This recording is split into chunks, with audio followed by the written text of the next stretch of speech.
Lorsque cette scène de Quando Rondo et de son équipe se faisant éclater est devenue virale, tout le monde savait que Quando Rondo était la cible principale pour se venger de l'éclatement de King Von. Nous soupçonnions tous Lil Durk d'avoir commandité le coup, mais de nouvelles vidéos virales ont révélé quelque chose de pire. Ces clips ont amené les gens à se demander à combien de corps Lil Durk est-il réellement lié. Nous avons creusé en profondeur, et ce que nous avons trouvé pourrait finalement relier les points. Commençons par les meurtres. Les corps derrière le nom de Durk. Le 25 octobre 2024, le rappeur Lil Durk, de son vrai nom Durk Devontae Banks, a été arrêté par les autorités fédérales à Miami, en Floride.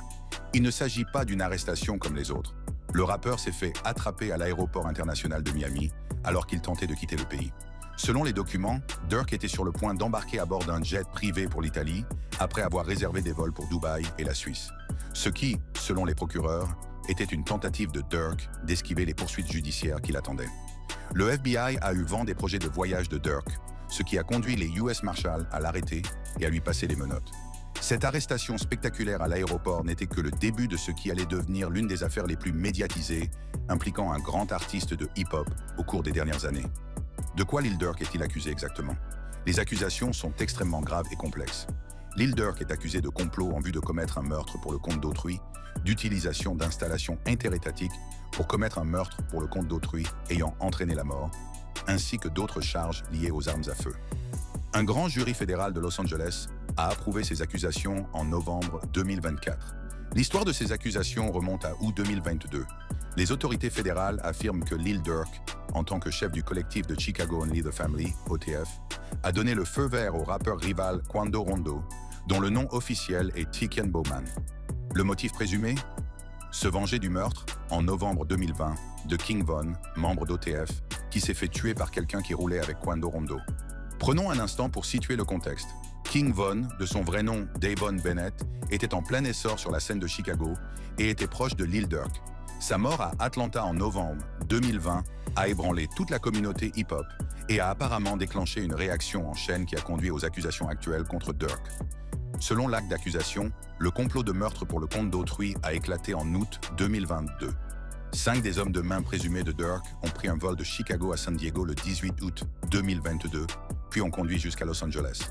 Là, ils auraient pris contact avec Cabon London Grunt, où ils se seraient procuré des masques de ski, des fouets de luxe et des bracelets, y compris une mitrailleuse convertie. Le lendemain, le 19 août 2022, ces individus auraient utilisé 2 véhicules pour foncer sur Quando Rondo à une station-service près du centre commercial Beverly Center à Los Angeles. Au cours de cette embuscade, les tireurs auraient tiré 18 balles sur la voiture de Quando Rondo. Mais Quando n'a reçu aucune balle lors de l'attaque. C'est sa cousine de 24 ans, Savaya Robinson, qui a reçu le coup de feu fatal. Cette issue tragique, la mort d'une personne qui n'était même pas la cible visée, constitue le fondement des accusations les plus graves portées contre Lil Durk et ses coaccusés. Il est important de noter que Quando Rondo lui-même ne fait l'objet d'aucune accusation dans cette affaire. Parlons maintenant des reçus que les procureurs détiennent à l'encontre de Lil Durk. Selon les documents judiciaires, des cartes bancaires liées à OTF et à Lil Durk ont été utilisées pour payer des vols de Chicago à San Diego le 18 août 2022 et pour réserver des chambres à l'hôtel Sheraton Universal à Universal City, en Californie. Les autorités fédérales affirment également avoir retrouvé des SMS contenant des instructions telles que « Ne réservez aucun vol sous aucun nom impliqué avec 6 mois ». De plus, des images de surveillance montrent prétendument le commando en train de filer Quando Rondo et Robinson, aperçus plus tard à In-N-Out Burger après la fusillade, puis retournant à Chicago le même jour en utilisant les mêmes cartes bancaires liées. La veille de l'arrestation de Lil Durk, le 24 octobre 2024, 5 personnes liées à OTF ont été arrêtées à Chicago. Ces co-accusés sont Cabon London Grant, DeAndre Dontrell Wilson, Keith Jones, David Brian Lindsay et Asa Houston. Tous sont accusés de meurtre pour le compte d'autrui et de conspiration en vue de commettre un meurtre pour le compte d'autrui ayant entraîné la mort. Cette affaire ne concerne pas seulement Durk. Il s'agit d'une association de malfaiteurs présumés, impliquant plusieurs acteurs et traversant plusieurs frontières d'État. Le caractère fédéral des accusations reflète le fait que le complot présumé a été planifié à Chicago, mais exécuté en Californie. Le 14 novembre 2024, Lil Durk a plaidé non coupable de toutes les accusations portées contre lui dans le district central de Californie. Pour sa défense, il a engagé Drew Finling, un avocat d'Atlanta, connu pour avoir représenté des clients très médiatisés, dont l'ancien président Donald Trump en 2022. Le procès devait initialement débuter le 7 janvier 2025, mais il a été repoussé à octobre 2025 après que les deux parties eurent convenu que l'affaire était si inhabituelle et si complexe. Cette complexité est due à la montagne de preuves, plus de 230 gigaoctets de preuves numériques, y compris des enregistrements, des séquences de surveillance et plus de 20 000 pages de documents relatifs à des meurtres et à des actes de violence. S'il est reconnu coupable, Lil Durk risque d'être condamné à la prison fédérale à perpétuité. C'est un sérieux avertissement sur ce qui est en jeu dans cette affaire. D'aucuns pensent que Lil Durk pourrait se faire tuer en prison s'il est finalement reconnu coupable. Il s'agirait d'une attaque interne en représailles de ses crimes, et ce ne serait pas la première fois, si vous voyez ce que je veux dire. Il convient de mentionner que Durk a déjà eu des démêlés avec la justice. En 2019, lui et King Von ont été inculpés lors d'une fusillade à Atlanta, mais les charges contre Durk ont été abandonnées en 2022. En 2014, il a été reconnu coupable d'utilisation illégale aggravée d'une arme et de possession illégale d'une arme à feu, mais n'a pas été emprisonné. L'arrestation est survenue à un moment crucial de la carrière de Durk. Quelques semaines avant son arrestation, il était sur le point de sortir son album Deep Thoughts, prévu pour le 22 novembre 2024. Cela faisait suite à sa victoire aux Grammy Awards de 2024 pour la meilleure performance de rap mélodique pour All My Life avec J. Cole.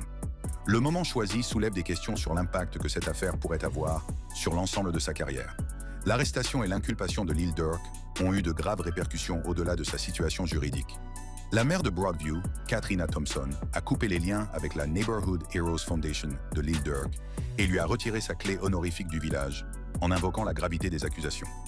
Cependant, Bellwood, une autre banlieue de Chicago, continue de travailler avec son organisation caritative, ce qui montre la réaction mitigée de la communauté face à ces allégations. Cette affaire met en lumière la relation complexe entre le hip-hop, la vie dans la rue et le système judiciaire. Elle soulève des questions sur la nature des querelles dans l'industrie musicale et sur la manière dont elles peuvent parfois dégénérer en violence réelle. L'issue de cette affaire pourrait avoir des répercussions considérables sur la carrière et l'héritage de Lil Durk. S'il est reconnu coupable, il risque de passer une grande partie, voire la totalité, de sa vie derrière les barreaux, ce qui mettrait fin à sa carrière musicale. Même s'il s'en sort, la procédure judiciaire elle-même peut être épuisante, tant sur le plan financier qu'émotionnel, et les allégations peuvent affecter de façon permanente la façon dont il est perçu par ses fans et ses collègues de l'industrie. Revenons au début en explorant le conflit entre Lil Durk et Quando Rondo, et comment il s'inscrit dans le cadre plus large des conflits dans le monde du hip-hop. La querelle est le contexte fou. Pour bien comprendre cette affaire, il faut examiner la relation entre Lil Durk et Quando Rondo et son lien avec la perte tragique de King Von en 2020. King Von, de son vrai nom Davon Bennett, était une star montante de 26 ans de la scène musicale de Chicago. Il était signé sur le label Only the Family, OTF, de Lil Durk et était considéré comme le bras droit de ce dernier. Le 6 novembre 2020, King Von a été abattu à l'extérieur d'un club d'Atlanta. La fusillade a éclaté lors d'une altercation entre l'équipe de Von et celle de Quando Rondo. Plus précisément, Timothy Leaks, également connu sous le nom de Lol Tim, qui roulait avec Quando Rondo, a été accusé du meurtre de Von. Cet incident a créé de vives tensions entre le camp de la FTO et le cercle de Quando Rondo, qui comprend NBA Youngboy, Cantrell de Sean Golden, un autre rappeur de renom qui a eu ses propres problèmes avec Lil Durk. Selon les autorités fédérales, c'est cette tragédie qui aurait poussé Lil Durk à mettre un sac sur la tête de Quando Rondo, ce qui a conduit à la fusillade du mois d'août 2022 qui a entraîné la mort de Saviaya Robinson, le cousin de Quando Rondo. Mais qu'a dit Durk lui-même sur sa relation avec Quando Rondo et NBA Youngboy? Dans une interview révélatrice, Durk a répondu aux questions concernant ses problèmes avec NBA Youngboy et Quando Rondo. Interrogé sur NBA Youngboy, Durk a retourné la question. L'intervieweur de Durk a ensuite tenté de comprendre la situation. Plus tard dans l'interview, Durk a parlé de la situation Quan, faisant probablement référence à Quando Rondo. Lorsqu'il a parlé de NBA Youngboy en particulier, Durk a semblé sincèrement confus quant à la raison pour laquelle les gens pensaient qu'ils avaient une dispute aussi sérieuse. Cette interview nous donne un aperçu du point de vue de Durk sur ses relations, bien qu'il soit important de noter qu'elle a été enregistrée avant qu'il ne soit inculpé de meurtre pour le compte d'autrui. Il convient également de garder à l'esprit que ce que les artistes disent dans les interviews peut ne pas raconter toute l'histoire des querelles et des relations complexes. Un moment particulièrement réel de l'interview a eu lieu lorsque Durk a parlé de la mort de King Von. Cette déclaration montre à quel point la mort de Von a affecté Durk et éclaire potentiellement la motivation derrière le prétendu coup porté à Quando Rondo. Plus tard dans l'interview, Durk a abordé la question de savoir s'il essayait d'empêcher d'autres artistes de travailler avec Youngboy. Lorsque l'intervieweur a suggéré qu'il ne s'agissait que de musique, Durk s'est contenté de sang. Cet échange montre à quel point le conflit est profondément personnel pour Durk, enraciné dans la perte de son homie, King Von, appelé Von dans l'interview. Le conflit entre Lil Durk et Quando Rondo / NBAE Youngboy n'est pas un incident isolé dans le hip-hop. La culture hip-hop a connu de nombreux conflits qui sont passés des mots aux mains, voire pire. Cette tendance soulève des questions sur la nature des querelles dans le hip-hop et sur la façon dont elles peuvent parfois franchir la ligne qui sépare les paroles des actes de violence dans la rue. Le hip-hop compte plus de morts que les autres genres musicaux. Des études suggérant que le meurtre est à l'origine de plus de 50% des décès de musiciens hip-hop, souvent liés à l'activité des gangs, à la consommation de drogue et à l'absence de système de soutien approprié. Depuis 2018, au moins un rappeur a pris une balle mortelle chaque année, ce qui reflète des problèmes systémiques tels que la violence armée et la présence de gangs dans certains coins de l'industrie. Il convient de noter que les conflits dans le hip-hop impliquent moins souvent des entourages entiers plutôt que les artistes eux-mêmes. Cette dynamique de set ou de gang peut amplifier et faire dégénérer des problèmes personnels en conflits plus larges, impliquant de multiples acteurs. L'affaire Lil Durk, qui implique plusieurs co-accusés et un complot présumé mené par des associés plutôt que par Durk lui-même, correspond à ce schéma. Elle montre comment les querelles entre rappeurs peuvent dépasser le cadre des artistes et impliquer tout leur entourage, ce qui peut avoir des conséquences tragiques. Il existe d'autres exemples de situations similaires dans l'histoire du hip-hop. Ainsi, en 2005, Gucci Mane a été impliqué dans une fusillade qui a entraîné la mort de Pookie Loc, un associé du rappeur rival Jeezy. Gucci a invoqué la légitime défense et les poursuites ont été abandonnées en 2006, faute de preuves suffisantes. Bien que cette affaire soit très différente de celle de Durk, elle illustre un autre cas où les rivalités entre rappeurs ont conduit à une véritable effusion de sang. Un autre exemple tristement célèbre est la rivalité hip-hop entre la côte Est et la côte Ouest dans les années 90, qui a culminé avec les meurtres de Tupac en 1996 et de Biggie en 1997. Bien que ces affaires n'aient pas été élucidées, elles rappellent assez brutalement que les querelles de l'industrie musicale peuvent parfois avoir des conséquences mortelles. Plus récemment, A$AP Rocky a eu des ennuis judiciaires pour avoir prétendument mis la main sur son confrère A$AP Relly avec une arme à feu semi-automatique en novembre 2021. Cette affaire, bien qu'elle n'ait pas entraîné de décès, représente un autre exemple de conflit entre artistes susceptibles de dégénérer en violence. L'agression de Dee Barnes, rappeur et animateur de télévision, par Dr. Dre en 1991, en est un autre exemple. L'incident aurait été déclenché par la colère de Dre à propos de l'interview de Barnes avec Ice Cube, qui selon lui manquait de respect à la NWA. Bien qu'il s'agisse d'une agression physique et non d'un complot meurtrier, cette affaire montre comment les conflits professionnels dans l'industrie peuvent parfois tourner à la violence. Ces affaires mettent en lumière une tendance troublante dans l'industrie du hip-hop, où les rivalités qui commencent par des diss tracks ou des affrontements sur les médias sociaux peuvent parfois dégénérer en confrontation physique, voire pire.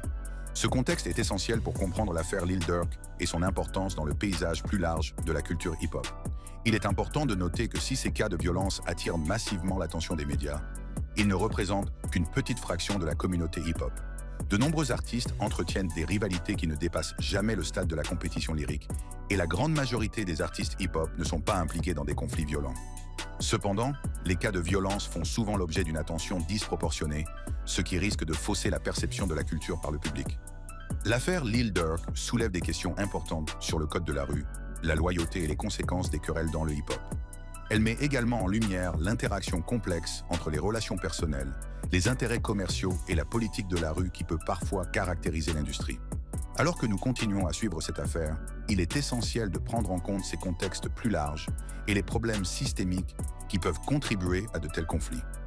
Examinons plus en détail les procédures judiciaires, les résultats potentiels pour Lil Durk et ses co-accusés, et l'impact de cette affaire sur sa carrière et ses relations avec la communauté. Les procédures judiciaires et leur impact. Passons maintenant aux procédures judiciaires, aux résultats potentiels et à l'impact plus large de cette affaire. La procédure judiciaire dans cette affaire a été extrêmement complexe et est toujours en cours. Comme nous l'avons mentionné précédemment, Lil Durk a plaidé non coupable de tous les chefs d'accusation le 14 novembre 2024. Sa première comparution a eu lieu le 25 octobre 2024 au tribunal américain C. Clyde Atkins de Miami et d'autres dates lui sont attendues via Los Angeles. Pour sa défense, Durk a engagé Drew Findling, un avocat poids lourd d'Atlanta qui a représenté de nombreux clients de renom. Ce choix montre à quel point Durk prend ses accusations au sérieux. Initialement, le procès devait débuter le 7 janvier 2025. Il a toutefois été repoussé à octobre 2025, les deux parties ayant convenu que l'affaire était si inhabituelle et si complexe. Cette complexité tient à la quantité insensée de preuves. Plus de 230 gigaoctets de reçus numériques, y compris des enregistrements, des séquences de surveillance et plus de 20 000 pages de documents relatifs à des meurtres et à des actes de violence. Ce délai donne aux deux parties plus de temps pour préparer leur dossier, mais il signifie également que Durk et ses co-accusés doivent attendre plus longtemps avant que l'affaire ne soit résolue. Pendant ce temps, leur vie est en suspens, avec la menace d'une peine sévère au-dessus de leur tête. S'il est reconnu coupable de tous les chefs d'accusation, Lil Durk risque la prison fédérale à vie. Les chefs d'accusation ne sont pas des moqueries. Conspiration en vue de commettre un meurtre pour le compte d'autrui, utilisation d'installations interétatiques pour commettre un meurtre pour le compte d'autrui ayant entraîné la mort, et autres charges liées aux armes à feu. Le fait que quelqu'un ait attrapé un corps à la suite du complot présumé augmente considérablement la durée potentielle de la peine. Le dossier contre Durk et ses co-accusés semble reposer sur des preuves substantielles, notamment des relevés de cartes de crédit, des images de surveillance et des messages textuels. Toutefois, comme dans toutes les affaires pénales, l'accusation doit prouver la culpabilité au-delà de tout doute raisonnable, et Durk est présumé innocent jusqu'à ce que sa culpabilité soit prouvée. Il convient de noter que les affaires fédérales ont souvent un taux de condamnation élevé. Selon les chiffres, les procureurs fédéraux obtiennent des condamnations dans environ 90% des affaires qui font l'objet d'un procès. Cependant, chaque affaire est unique et les résultats dépendent de circonstances spécifiques, de preuves et de stratégies juridiques. L'arrestation et les accusations ont déjà eu des répercussions importantes sur la carrière de Lil Durk et sur ses relations avec la communauté. Le moment de son arrestation, quelques semaines avant la sortie prévue de son album Deep Thoughts, le 22 novembre 2024, a perturbé son élan professionnel. Cette arrestation a eu lieu après un point culminant de sa carrière, suite à sa victoire aux Grammy Awards de 2024 pour la meilleure performance de rap mélodique pour All My Life avec J. Cole. La réaction de la communauté à l'arrestation de Lil Durk a été mitigée. La maire de Broadview, Katrina Thompson, a coupé les liens avec la Neighborhood Heroes Foundation de Lil Durk et lui a retiré sa clé honorifique du village, invoquant la gravité des accusations portées contre lui. Cette décision montre à quel point les ennuis judiciaires peuvent avoir un impact non seulement sur la carrière musicale d'un artiste, mais aussi sur son travail communautaire et sa position dans le quartier. Cependant, Bellwood, une autre banlieue de Chicago, travaille toujours avec l'association caritative de Durk, ce qui montre que tous les responsables locaux n'ont pas adopté la même approche. Ces réactions divergentes mettent en lumière les relations complexes entre les artistes, leur ville d'origine et les attentes placées dans les personnalités publiques. Au-delà de l'impact immédiat sur la carrière de Durk et sur ses liens avec la communauté, cette affaire soulève des questions plus générales sur la violence dans le hip-hop et sur la manière dont l'industrie réagit à de tels incidents. Le complot présumé de meurtre pour le compte d'autrui s'inscrit dans un schéma troublant de conflits dans le hip-hop qui dégénère parfois en violence. Comme indiqué précédemment, la communauté hip-hop est confrontée à un nombre de morts plus élevé que les autres genres musicaux. Depuis 2018, au moins un rappeur a été tué par balle chaque année, ce qui reflète des problèmes systémiques tels que la violence armée et la présence de gangs dans certains secteurs de l'industrie. Cette tendance soulève des questions sur la responsabilité des artistes, des labels et de l'industrie dans son ensemble face à ces problèmes. Comment l'industrie peut-elle promouvoir une concurrence saine et l'expression artistique tout en décourageant l'escalade de la violence? Quels sont les systèmes de soutien nécessaires pour aider les artistes à surmonter les rivalités et les différends sans recourir à des actions préjudiciables? L'affaire Lil Durk met également en lumière l'interaction complexe entre ce qui est dit dans la cire et ce qui se passe dans la vie réelle. Le hip-hop a une longue tradition de battle rap et de diss track, où les artistes s'affrontent sur le plan lyrique. Cependant, il y a une grande différence entre le rap beef et la violence réelle. Dans le cas de Durk, le prétendu complot contre Quando Rondo faisait suite à des années de tensions et de diss track entre divers artistes.